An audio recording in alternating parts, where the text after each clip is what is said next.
செய்தார். நேரம் பொன்னானது என்பார்கள். பொய். நேரம் உயிரானது. ஏனெனில் போனால் வராது.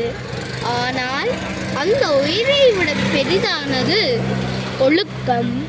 அதைத்தான் பேச வந்திருக்கிறேன். அவையிலுள்ள அனைவருக்கும் வணக்கம். ஒழுக்கம் விழுப்பம் தரலான், ஒழுக்கம் உயிரினும் ஓம்பப்படுமன். ஒழுக்கம் விழுப்பம் தரலான், ஒழுக்கம் உயிரினும் ஓம்பப்படும். ஒழுக்கத்தின் முக்கியத்துவத்தை வள்ளுவர் 2000 ஆண்டுகளுக்கு முன்பு கள்ளத் தெளிவாக சொல்லிவிட்டு போயிருக்கிறார். உடல் இயங்க வேண்டுமானால் உயிர் இன்றியமையாதது. இருந்தும் அந்த உயிர் மதிப்பு பெற வேண்டுமானால் ஒழுக்கம் தவிர்க்கப்பட முடியாதது.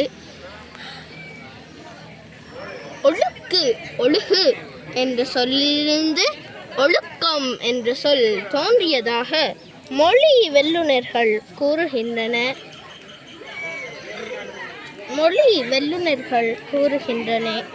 நேரம் தவறாமை, பெரியவர்களுக்கு மரியாதை செய்தல், நேர்த்தியாக நல்ல சொற்களில் பேசுதல், நேர்த்தியாக ஆடை அணிதல் என்பன மாணவர்களாகிய நாம் ஒழுக வேண்டிய ஒழுக்கங்களுக்கு உதாரணங்களாகும். கல்வி கற்ற பலர் பாடசாலைகளில் கல்வியை மட்டுமின்றி ஒழுக்கத்தையும் பூரணமாக மாணவர்களுக்கு புகட்ட வேண்டும்.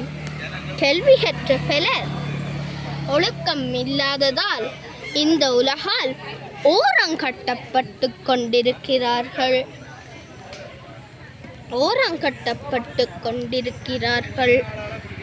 உண்மையை சொல்லி நன்மையை செய்தால் உலகம் உன்னிடம் மயங்கும்.